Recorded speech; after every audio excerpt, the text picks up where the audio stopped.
បងប្អូនដែលជាក្រុមកីឡាបាល់ទាត់ស្ដាខំដែលបងប្អូនបានចូលរួមចែកនៅអំណោយដល់សិស្ស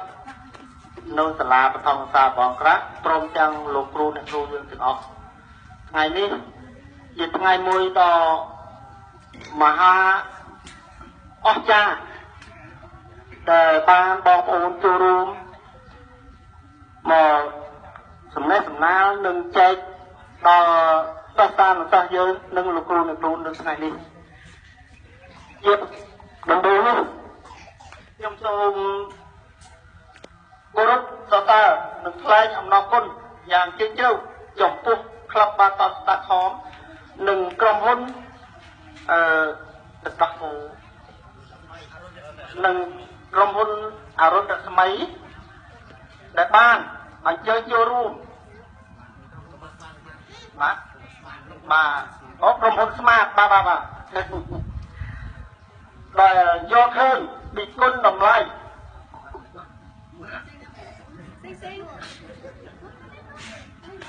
ដែលយកឃើញពីគុណតម្លៃនិងផលប្រយោជន៍សម្ពុជាតិក្នុងការចូលរួមចំណែកលើកកម្ពស់វិស័យអប់រំបានជួយឧបត្ថម្ភសម្ភារៈសិក្សាថវិកាសម្រាប់ចែកជូនលោកគ្រូអ្នកគ្រូនិងសិស្សានុសិស្សទាំងអស់ដើម្បីបណ្ដុះពូជពន្លឺសទ្ធាការកសាងធនធានមនុស្សពេលអនាគតសេចក្តីសុខសេចក្តីចម្រើនក៏ដូចជាការចូលរួមចំណែកអភិវឌ្ឍសង្គមជាតិយើងឲ្យបានកាន់តែរីកចម្រើនថែមទៀតសូមគោរពជូនពរម្ចាស់ឧបត្ថម្ភសទ្ធាទានពន្លឺបញ្ញាបារមីគុណធម៌បុណ្យកុសលប្រកបដោយពុទ្ធពរ4ប្រការអាយុវណ្ណៈសុខៈពលៈកំបីគ្លៀនជឿនឡើយបាទសូមអរគុណ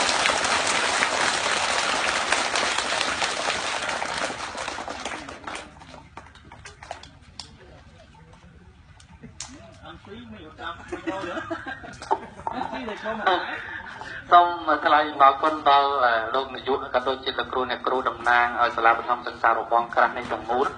ហើយដោយតែបានគាត់បានសង្កត់ធ្ងន់លើកឡើងបាញ់មិញហើយគឺតំណាងលោកគ្រូអ្នកគ្រូនៅសិស្សានុសិស្សទាំងអស់គឺថ្លែងអំណរគុណទៅដល់ក្រុមហ៊ុនSmart ស៊ីតាក្រុមហ៊ុនរុនរស្មីបាម៉ាហើយនិងក្រុមបាល់ទាត់ស្ដាខំរបស់យើងដែលយើងរួចផ្ដើមនៅគោលគំនិតនេះយកនៅសម្ភារៈសិក្សាដើម្បីបណ្ដុះនៅពូជពន្លឺសទ្ធាក៏ដូចជាធនធានមនុស្សចំនួនថ្មីរបស់យើងដែលមុខឡើងរហងនៅមុខយើងនេះឯងចឹងទៅសូមអរគុណហើយសូមគោរពជូនពរដល់គណៈគ្រប់គ្រងសាលាទាំងអស់សូមឲ្យជួបតែសេចក្តីសុខសេចក្តីចម្រើនចាប់ពីពេលនេះតទៅ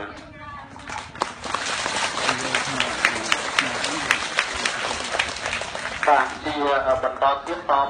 កម្មវិធីដែលយើងបានក្រុមទុកចឹងទេសូមអញ្ជើញលោកចំណានដែលជាតំណាងក្រុមបាល់ទាត់ស្ដាខំដើម្បីលោកមានកិច្ចស្វាគមន៍ហើយនឹងក៏ដូចជាការដំណើរសម្ដែងជាមួយលោកអាបេដាសិស្សហើយនិងលោកគ្រូអ្នកគ្រូសូមក្រុមជើញបាទជំរាបសួរជាចេះលោកវិទ្យាលាលោកតារាវុធវិទ្យាលារបងក្រាស់យើងនេះជាសាលាបឋមសិក្សាមួយដែលលោកវណ្ណជាក៏តបមកថាក្រីក្រជាងគេ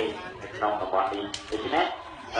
ក្នុងនាមជាដំណើរទស្សនកិច្ចបាល់ទាត់របស់ក្រុមតាខំយើងក៏បានធ្វើស្ដារពីសំណួរពីសំណាក់លោកប្រធានក្លឹបលោកព្រឹទ្ធសីរដ្ឋគាត់បានគិតថា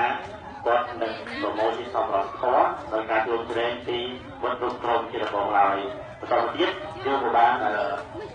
កោតថតផងពីក្រុមហ៊ុនស្មាតផងដែរដែលគាត់ជួយជាឧបត្ថម្ភសម្រាប់ដល់កុមារហើយនឹងយើងបានរៀនស្មាតបេក្ខកែវហើយទៅដល់នោះបានឧបត្ថម្ភពីក្រុមហ៊ុនអរុណរស្មីបានសូមអរគុណដល់លោកខាងថេបាទគាត់ទីយងថេគាត់អ្នកបរិបូរខាងក្រុមហ៊ុនអរុណរស្មីដែលរកទាំងសម្ភារៈទាំងការទៅជាលេទៅដល់គ្រូជាដើមហ្នឹងតែជាការពិបាករបស់គាត់ហើយចំណែកទៅរឿងនីតិនេះគឺគាត់ឧបត្ថម្ភដោយលោកព្រឹទ្ធសីរដ្ឋគាត់ប្រមូលជាថាវិការបានពីបងប្អូនកីឡាករយើងនៅក្រៅស្រុកក្នុងស្រុកជាដើម គាត់ជួយចាត់កីឡាករទាំងមិត្តភ័ក្តិកីឡាករទាំងអ្នកធ្វើការនៅក្រុមស្មាតទាំងអស់ហើយគាត់មានវត្តមាននៅទីនេះជាច្រើនបាទហើយសូមអរគុណដល់ក្នុងខាងក្រៅហើយតទៅទៀតខ្ញុំសូមថ្លែងពាក្យមួយចំនួនទៅកាន់ប្រសាសិទ្ធិទាំងអស់នៅទីនេះគាត់មានប្រយោជន៍ដល់ណាស់ពេលបាត់តែការធ្វើការរបស់គាត់យើងមើលទៅវាមានការបានឬក៏ជាការខាត់ខ្វះទៅជាខ្វះយើងអាចមើលទៅលក្ខណៈវាខុសប្លែកពីយើងតែឃើញនៅភ្នំពេញណាគាត់ក៏គួរតែដែរហើយពលថ្ងៃនេះ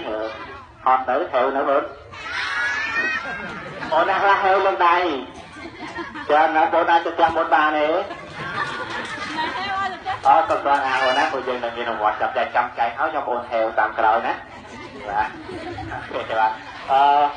ដូច្នេះយើងមានដោយសារកម្មវិធីយើងជាបន្តទៀតនៅមួយសាលាទៀតដូច្នេះខ្ញុំសូមនិយាយសង្ខេបខ្លីៗចុះហើយខ្ញុំសូមជូនពរឲ្យបងប្អូនទាំងអស់គ្នា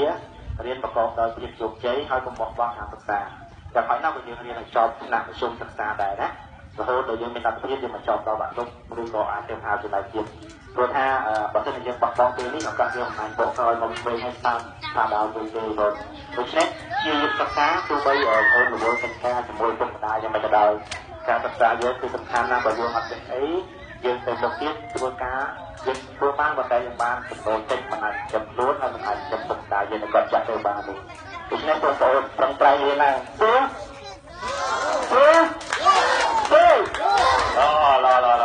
តាំងចិត្តឲ្យបានល្អយ៉ាងណាហើយបន្តទៀតខ្ញុំជូនលោកស្រីរដ្ឋគាត់នឹងប្រាប់ពីយោបល់របស់គាត់ហើយនឹងសម្ភារៈដែលគាត់មានជូនបងប្អូនជូនដល់លោកគ្រូហើយនឹងជូនដល់លោកគ្រូផងដែរណាបាទអរគុណបាទអូខេជាបឋមសូមគោរពដល់លោកនាយកសាលាហើយនឹងសូមគោរពបងប្អូនស្តាខំសមាជិករបស់ស្តាខំទាំងអស់និងអ្នកដែលបានចូលរួមក្នុងដំណើរជាមួយនឹងស្តាខំយើងដើម្បីមកធ្វើពី charity fund ដល់ចាស់សាលាក្រីក្រនៅក្នុងខេត្តកំពតគឺយើងជ្រើសរើសយកសាលាមួយគឺរបងក្រាស់ពីឃើញថាអូបងប្អូនមើលទៅទូទឹកមុខរីករាយទីនេះទេទីនេះអូខេហើយខ្ញុំទៅនៅដាក់សម្រាប់បងប្អូនបាត់ជាបាយដើម្បីទៅមកឲ្យរំចាំយូរបងពុកថាទៅចុះពុកទៅបាត់ចាបងអូខេទីបងដើម្បីឲ្យប្រសាទទៅឲ្យបងប្អូនវិញអូខេចឹងបងសូមបន្តចាបងមកដល់ថ្ងៃនេះបានពំនាំនៅអំណោយដល់ទៅពុកអំណោយនឹងមានបានប្រកាសហើយគឺមានពីគាត់ខ្ញុំស្មាតអភិបាលនិងពីក្រុមហ៊ុនអារុនរស្មីនិងពីបងប្អូនសាខំយើងទាំងអស់ដែលបានឧបត្ថម្ភចឹងមិត្តភ័ក្តិរបស់បងប្អូនសាខំយើងមួយចំនួនក៏បានឧបត្ថម្ភដែរចឹងនៅក្នុងនោះមានអាយុគឺចាប់ពីទីនោះហើយការនៅក្នុងអាយុមានអាយុគឺប្រហែលប្រហែលដែរមួយប្រហែលដែរហើយទៅចឹងទៅប្រហែលដែរអូខេត្រឹមត្រូវចឹងនៅក្នុងបញ្ចប់នេះគឺយើងរកបងតាមនឹងពីបងប្អូននៅប្រភេទចំនួន5ក្បាលដឹកពីដើមស្មៃដល់ពីដើមជាលើកមួយហើយនឹងអីទៅចុងក្រោយអបអរនេះទៅយើងអបអរនេះទៅយើងបងប្រមាណថាបានហ្នឹង500រៀលអូខេនៅដល់ទៅគឺจะបានថាផ្សាយពីបងប្អូនម្នាក់ចំនួន2000រៀលបាទអូខេដល់ទៅថាទៅដល់ទៅជួយតើហើយជួយពីនឹងទៅដាក់គោផងទៅតាំងបងប្អូនទៅដាក់ទៅលុយអត់ទៅដាក់គោទុកខ្លួនផងអូខេយើងឲ្យសមាជិកតាខំយើងជួយជាជួយយើងថាមកជួយពីក្រុមរំនេះនេះដាក់ទៅបន្តដំណើរណាយើងជួយទៅមកយើងជួយទៅមកហើយមកចាក់ជួយហើយបាទឥឡូវនេះទៅបានហើយต้องហើយទៅបានទុកបាទអញ្ចឹងទៅបើយើងបាននិយាយគ្នាអញ្ចឹងទូយើងក្នុង2នាក់យើងមានមួយជួរណាបាទខ្ញុំចាប់ជួរឥឡូវនេះសុំឥឡូវ2នាក់មុនសិនបាទឥឡូវ2នាក់មួយជួរខាងនេះ2នាក់មួយជួរខាងនេះ2នាក់បាទ2នាក់យើងឲ្យបរិបត្តិទៅឲ្យយើងចាយមួយយើងក៏ហាក់តែ2នាក់មួយជួរ2នាក់មួយជួរបាទ chỗ con cái chạy nhắm tận chỗ chỗ bà đi nè một chú đi nè một chú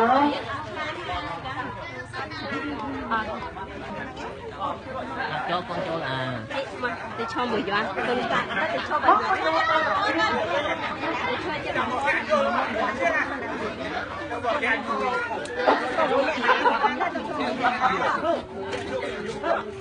bà đi nè một chú đi nè một chú